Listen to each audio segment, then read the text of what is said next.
In 2007 May, Jake White would send in a list of 45 players that he wanted to come to camp before the start of the international season on that year. When the list was announced to the nation, it had 46 names and there was confusion. Journalists would ask Jake White, who is player number 46 and who picked him. Jake White will respond with saying it's a political choice and player number 46 was Luke Watson. This would become the most controversial Springbok selection of all time. The questions that arose because of this selection of Luke Watson as player number 46 were, firstly, why are politicians getting involved in picking a Springbok team? Number two, why is Jake White so hell-bent in not picking someone who was at that point the reigning Super Rugby SA Player of the Season? And number three, how will this decision affect the team going into the 2007 World Cup? How would the dynamics of the team be affected? This is a fascinating story of politics and a coach's right to be able to pick the players that he wants in his team. Ultimately, we have sent out a message to the world that we're taking responsibility on it. So if it doesn't work, don't fire the coach, fire us. As well as a sport that is grappling with inclusivity. Let's dive in and take the story from a year before and find out what led to unwanted player number 46. Let's go. It's Tony Baby, cartel certified. So let me first introduce you to the first player in this saga, that is Luke Watson. Luke Watson was, at that point, a high school and age grade talented star fetcher. Luke Watson was, at that point, a high school and age grade talented star fetcher. He would captain most of the teams from his high school and into the junior ranks of SA Rugby that he was involved in. And he was also a son of Cheeky Watson, a decorated anti-apartheid activist who declined the Springbok call-up and chose to play for a black rugby club during the time where sports segregation was at its peak and was in place in the 70s and 80s. Former Eastern Province star player and winger. Luke is playing and captaining the Stormers at this time in 2006, a team that includes Skalkberger Jr. Then there's Skalkberger Jr., Luke's teammate and back row partner at the Stormers. Star Springbok player and a former World Player of the Year in 2004. The winner of the IRB Player of the Year 2004, Skalkberger. Premier feature in World Rugby and is a son of Skalkberger Sr., who was capped 6 times by the Springboks and was a nominee for SA Rugby Player of the Season 1985 and captain of Eastern Province 40 times. But this was done after the Watsons had stopped playing for Eastern Province. And the third player in the saga is Jake White, former SA Under-21 coach who won a world title in the junior ranks. And at that point, he was a current Springbok coach in 2006, who was the World Coach of the Year in 2004. The winner of the IRB Coach of the Year is Jake White.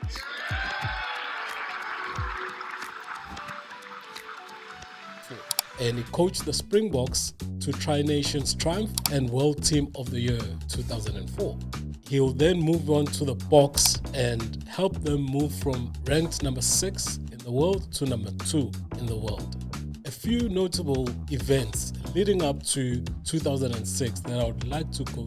Jake White had chosen to pick Skalkberger ahead of Luke Watson when he was a coach of SA Under-21s. He would later recommend to Luke Watson to actually move from the flank and go and play at hooker if he wanted to play for the Under-21s. Luke Watson would say no to that and stick to flank, and in turn, it is now said that Jake White would go on and say that Luke Watson will never play for a team that he coached.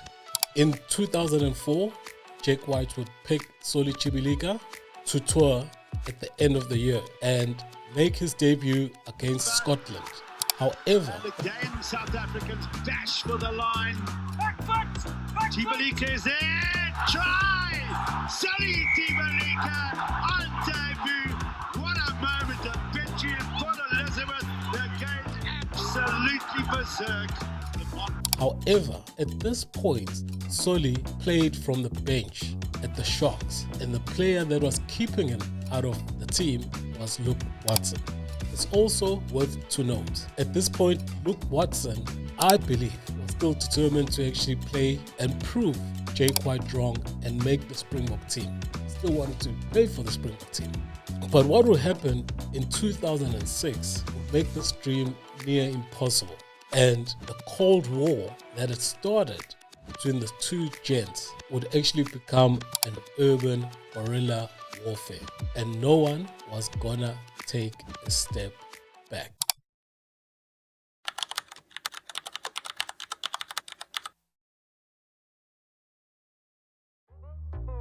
We are now in 2006, and Jake White's achievements in 2004 have started to subside, and a lot of people are starting to get impatient with the transformation. The politicians make their first move. Oregon Hoskins is appointed SARU president in February 2006 with the mandate to transform the Springboks as well as the Super Rugby teams. The chair of the sports committee in Parliament is going haywire because of transformation, and this puts more pressure on Oregon Hoskins to complete the job at the Springboks. At the same time, or around about the same time, Jake White asked for a contract extension so that his contract doesn't run out at the end of 2007 and actually gets extended to include and up to 2009. And if you might know, 2009, that's when the British and Irish Lions were coming to SA.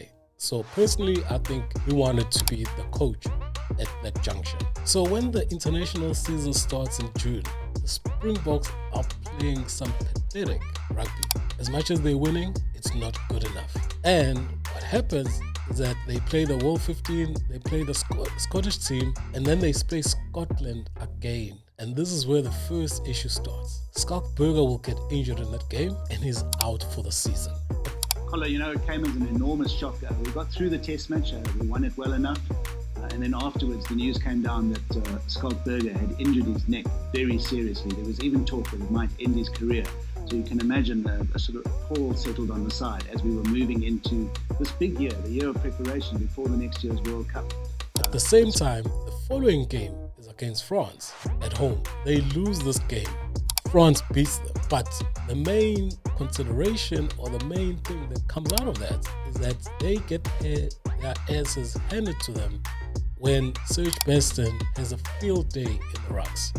So you've got Schalk Burger who's missing, meant to be in those positions around the rucks. Serge Beston is having a field day. White needs to replace Schalk Burger. It's Tony Baby. Cartel certified. Some of the things that we need to consider at this juncture while the Springboks are playing bad rugby is that Luke Watson has been tearing it up in Super Rugby. And at this point, Super Rugby is the premier club competition in the world.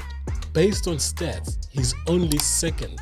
He's only second to Richie McCaw and is actually ahead of Phil Wall. These are two premier features in the world at that point. And a conference that was meant to announce Jake White's contract extension is actually postponed. It was scheduled to be before the French game. It's actually postponed. Worst ever. That still didn't help things either. The head of that test match at a press conference, Jake White had suddenly announced out of the blue that he had permission to apply for the England coaching job. And that caused an amazing amount of controversy. I think controversy that Jake White wasn't aware of, because the body of ex-Springboks were unhappy with that. They felt that if he thought England was better than the Springboks, he should leave, and that unhappiness was obviously conveyed to administrators. It was the beginning of an unhappy time that would be as bad as the worst ever previous run in 1965.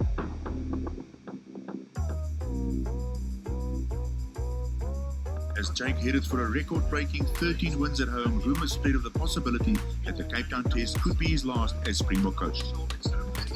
And then Jake White would actually utter these words famous words at this point to a journalist. You can teach a guy to do it. It simply means that you are the tackler, and that means that you are at the point of the breakdown first. We have this obsession about fetchers, which is a skill that can be taught. My sons are my best fetchers on a Sunday when they fetch me the beer.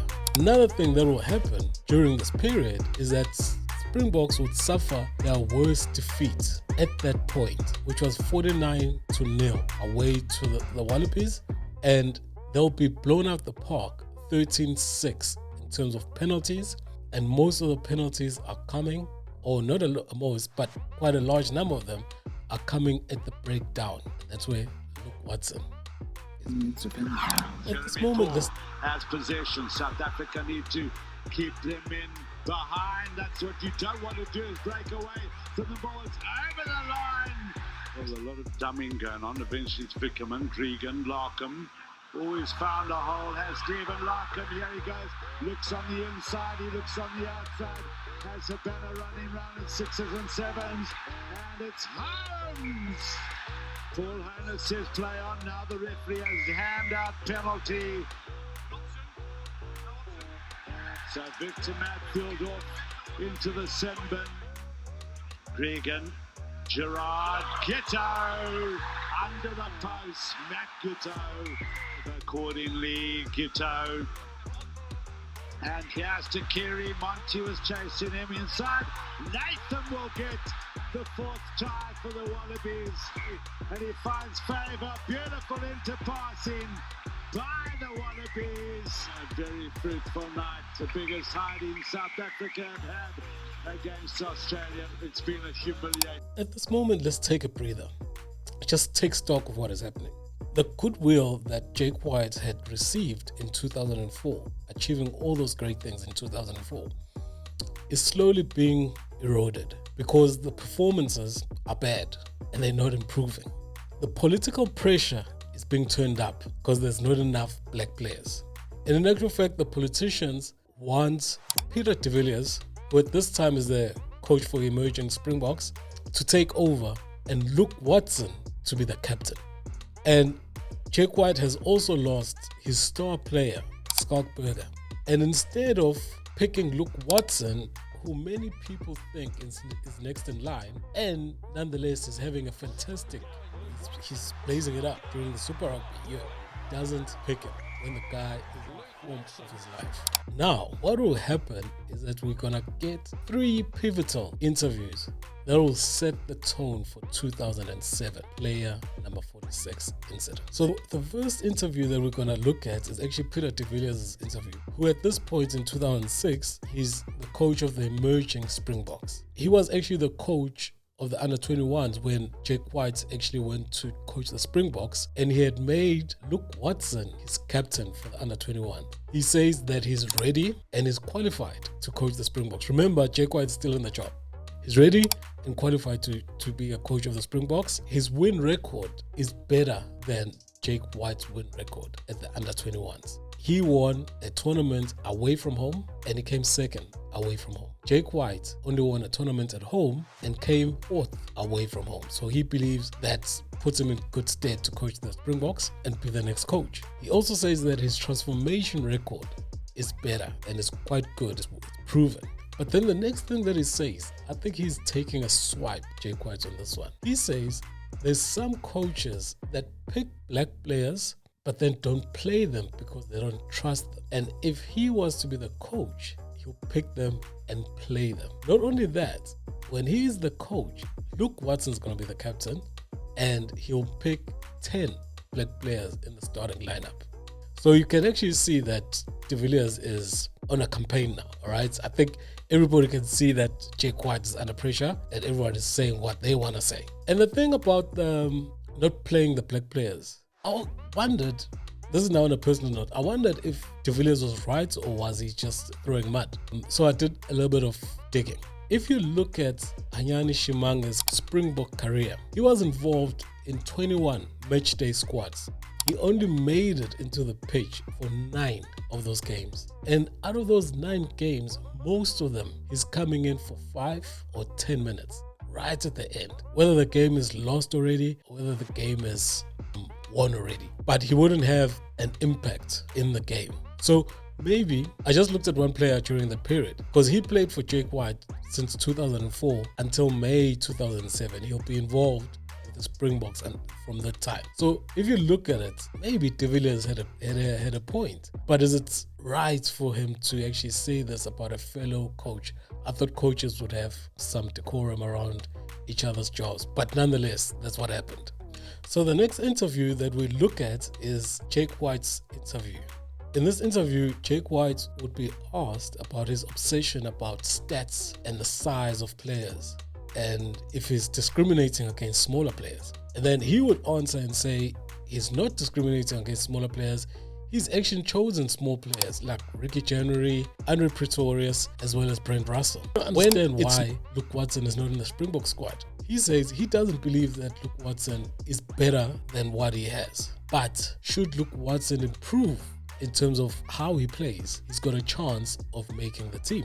And then when he's asked that if he's got beef, Luke Watson, he says no, he doesn't have a problem with Luke Watson. But when Luke Watson has an interview with Sports Illustrated, he doesn't hold back. He sets Jake White's ass on fire. He's got smoke for John Smith as well, but a majority of the interview is about Jake White. So Luke Watson starts off the interview by actually saying that he hasn't spoken to Jake White for such a long time. I think since they were both in the under 21 days, Jake White being the coach and Luke Watson being the player. He says he believes that the strained relationship with Jake White is because of what happened then, when they had a disagreement and Jake White made those comments that he made, and also because he is the son of Cheeky, as well as because Jake White believes that he's a disruptive person in a team environment.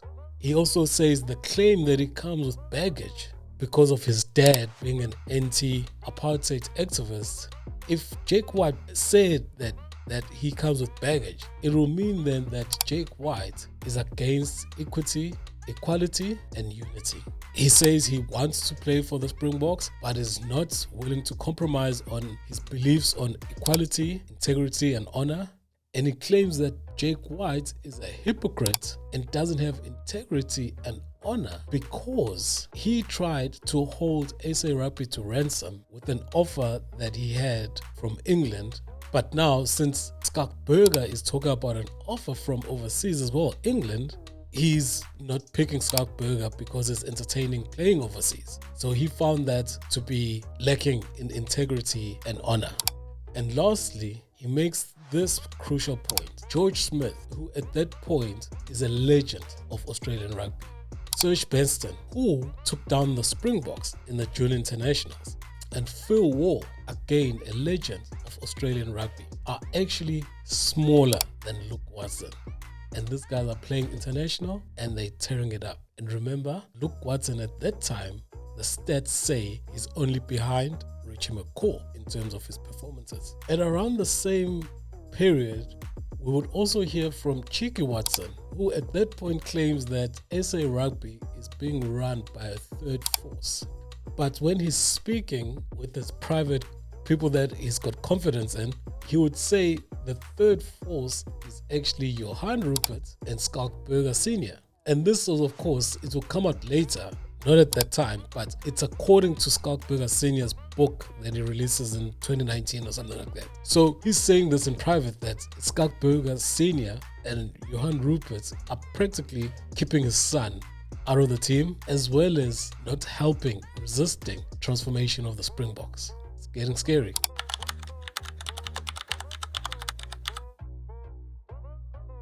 So before 2006 is out, there's 3 more events that have a large impact going into 2007, the World Cup year. The first one is that in 2006, during the awards, Luke Watson is named SA Rugby Super Rugby Player of the Season, and is actually tied with Kapamba Floors for being a Players Player of the Season. So the players chose him for that. And you remember, Jake White had said this guy is a disruptive force. Make that what you want to make it. And before the Springboks go to the overseas trip for the end of year, Zola Yeye becomes the team manager for the Springboks. Now, This is significant because Zola Yeye was actually the captain for Spring Rose Rugby Football Club, which Chicky Watson played for when he abandoned the white side of rugby back in the days and went to play with the black guys in the townships. So Zola Yeye was captain of the team, and Zola Yeye was actually the wing for the team. So you had Chicky Watson on one wing and Zola Yeye on the other wing. I'm not saying much, but I think those guys have got a relationship. I think they have still got a relationship. And also, at this time, we're going to hear Ibrahim Rasool say that Luke Watson should be picked as a black player. So if Luke Watson, in terms of capability, is equal to a white player, he should be picked ahead of that white player. And yes, we talk about Ibrahim Rasool. At that time, he was the Premier of the Western Cape. I think you guys might know him now as the ambassador that got kicked out of the US a few months ago. So the politicians are putting their people in place and they're making the right noises. The last incident that will happen, that will actually betray what Jake White had been saying all along, would be that during the end of year tour, PSP gets injured in the second game. So they play against Ireland, and then they play against England. PSP gets injured. The following week is the second England game of the tour. During the week, Jake White gets called back from overseas because the results, they lost those first two games. The results are not good. He gets called back from overseas, and it's understood and it's reported in the media that he's going to lose his job, right? And the funny thing, maybe as a side note now, the people that had put in the motion to call him back and hold him over the coals, it was the Blue Bulls Union. Funny that he's coaching them now, but yeah, it was the Blue Bulls Union. But Jake White survives that, right? He attends the meeting, he survives that. He goes back to England, and then that's when he does something that pisses a lot of people off. PSP got injured in the second game.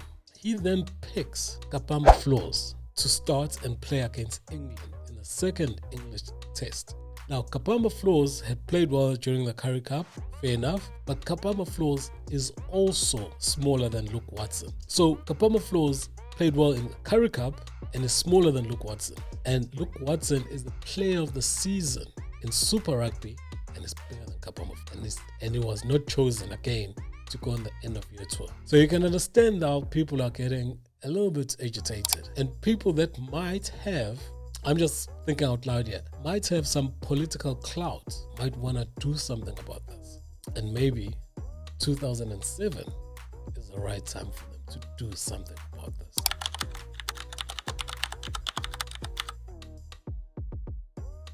So, beginning of 2007, a lawyer by the name of Brian Bibiak, I hope I'm pronouncing the surname correctly, who's a lawyer for Jake White, would call a meeting between Jake White and the Watsons. At this meeting, he would present a 9-point proposal. And one of the proposals was that Luke Watson should be included in the World Cup squad. And in turn, Jake White will get his contract extended to 2009 as he'd requested. And you remember at this time, it was just postponed, no decision made, postponed indefinitely. So this guy comes in and says, if you pick Luke Watson for the World Cup, you're going to get your contract renewed. So you're going to have it until 2009. Should you not pick Luke Watson for the World Cup, you might lose your post, which is a coach, before the World Cup. So at this time, Jake White didn't know that they shared a lawyer with the Watsons, this Brian Bubiak. And he says after that, he would go on and actually let go of Brian Bubiak as his lawyer and just keep it platonic as friends. And at the same time of the meeting, Luke Watson would let go of a gentleman called Craig Livingston, who was his agent that he shared with Jake White. And the reason was potential future conflict from Luke Watson's side. So the story goes that, according to Jake White, that a few days after the meeting, because he said after the meeting that he'll get back to them, but a few days after the meeting, he got word that the Watsons had actually backed off from that proposal about forcing Luke Watson onto the team. And maybe, I'm just thinking, they had word from Oregon Hoskins that, you know what, don't worry, I've got this. I don't know. I just want to do note that Cheeky Watson says this meeting never happened and none of this happened. So take it as you will, because he does say that he knows Brian Bupiak as someone who's affiliated with his brother, who's Ronnie. Yeah, you take it. But as a side note, interesting fact, this Brian Bupiak was actually fingered by Akrizi during the Zondo Commission as the money guy for Bosasa. So, and there was also a Watson who passed on during the time under mysterious, but I'll take it, he passed on under mysterious times. But Brian Bupiak was actually in charge of the money, during that scandal, according to Akrizi, of course. So now we get to May 2007, where Jake White would actually submit those 45 names and they become 46. At the back of that, Jake White contacts his lawyer. I'm not sure if it was Brian anymore, but they look at what avenues do they have in terms of suing maybe for his job being interfered with. After that, they actually have a few days after that, they'll have a meeting with Oregon Hoskins, Stoffel, who was the deputy president, and Zolayeye as a team manager. And it will be agreed during this meeting that Luke Watson would actually be chosen for the first game, or the incoming tours, I should say. And the first game in those incoming tours was against Samoa, and then he'll be chosen for the away leg of the Tri-Nations. And when journalists asked Oregon Hoskins why he had done what he had done, because he's the one who actually put Luke Watson into the squad, he had said that he believes that Luke Watson deserves to be there based on his performances, as at that time was the reigning Super Rugby Player of the Year in SA, as well as the fact that the guy who was ahead of him in the position was injured. So I think there was valid, consideration there. But of course, the argument then is, how is it going to work if the coach doesn't want the player in the squad? And the other players know that this guy is not wanted by the coach. Not talking about ability, but the coach doesn't want you here. So, yeah, you can see how this thing is quickly going down south. Luke would go on and make his debut, highly publicized debut, against Samoa. And then came Samoa, a game that was quite interesting in many ways. It included the controversial selection of Luke Watson. It's a great opportunity to have the experience of donning the green and gold. But for myself personally, it's going to be a very happy day and joyous day for me. As you did mention, my father and even my uncles have a proud rugby tradition and history. So, as well, to don the green and gold is a great moment. Down his one. To the back of the line goes Smith and skids down and Smith gets it. So quickly and so flat. He opted to take it in. Julie's over to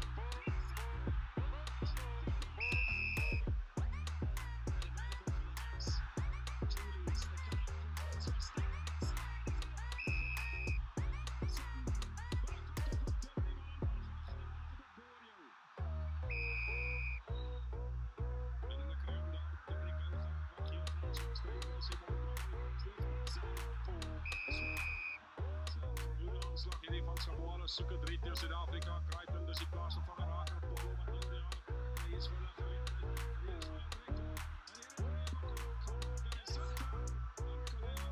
more, but he wouldn't last the whole game and he will get injured. So the first game of the season he'll get injured. And when a team gets picked, or the squad gets picked that was going to go on overseas, he hasn't recovered sufficiently enough and he stays behind. So he stands down and is not considered for selection. But in terms of his performance during the game against Samoa, when you read the reviews from there, it wasn't such a good debut. And a lot of journalists noted that he felt like he was intruding into the team. He wasn't part of the team. There was Luke Watson and then there was the Springbok team. And they were playing Samoa on their individual basis, type of thing. So, yeah, it wasn't such a great debut for him. But the more interesting thing about this is that the senior Springbok players in the team didn't want to initiate Luke Watson after the Samoa game, as initiations happen after you get your first cap. And they would go on record saying that rather the politicians should initiate Luke Watson because they're the ones who actually picked him for the team. So you can see now that there's a crack in the squad, and this is the World Cup year. Not only would Luke Watson not recover in time for the away leg of the Tri-Nations, he wouldn't recover in time to be considered for the squad to go to the World Cup. So, in a way, Jake White gets what he wants because he doesn't want the guy there, and it would have been disruptive during the World Cup. He doesn't get everything he wants because Zola Yeye is still there, and there's distrust there because he's friends with Cheeky Watson. And in actual fact, Jake White had wanted Nas Botha to be team manager. Luke Watson doesn't have to fight anymore because he's injured.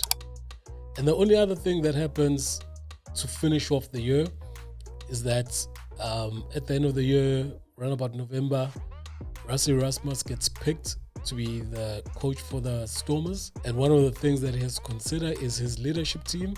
At that time, Luke Watson was the captain, as noted, and Rassie doesn't really want that. He thinks it makes everybody uneasy. He wants a change, he wants a fresh start. He wants to pick Schalk Burger.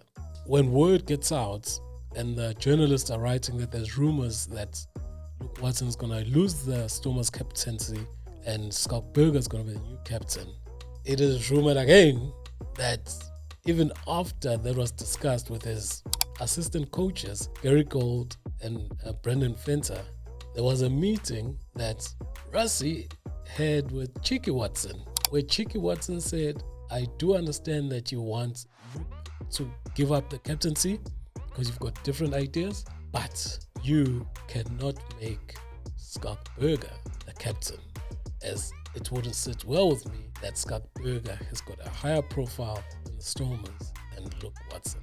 The theory goes that that's when Jean de Villiers was actually chosen to be the Stormers captain, so as a compromise, because can't be Luke, can't be Schalk, the more senior, Jean. So that's a story about Luke Watson. A lot of people have got a lot to say about the story, and it's okay, it's one of the most interesting stories in SA and the most controversial, especially after 94. One thing that is to be considered is who was mostly responsible for this mess, because it became a mess. Was it Luke being so forthright, saying what he said on the media and being confrontational? Was it Jake White, who seems to have a gripe against the player and stuck to his guns that he'll never choose the player because not of ability, but because that he doesn't like him? And that's shown because of the people that he did choose. When he chose Soli Chibileka, he chose Kapama Floors. Is the politicians to blame? Because at some stage, it felt like the politicians were using Luke Watson to get one over the establishment of SA Rugby, the old school guys that are supposedly still controlling SA Rugby at the time. Or is Saru, the administration, who made it awkward for a player to be around in a space where they know they don't want it, they are not wanted, but force them to be there so that they can prove a point? I don't know. It's a sad story again. Sorry I'm bringing sad stories, but it's an interesting one, and hold on for part 2, because in part 2, when Peter de Villiers takes over, something else happens. It's been good, man. It's Tony. Thank you for joining me. Please do comment, please do interact. I enjoy and I try and answer and get involved with everyone in the comments section, so please join me there. But thank you for watching, and we can start a good debate around this. I'm out. Cheers.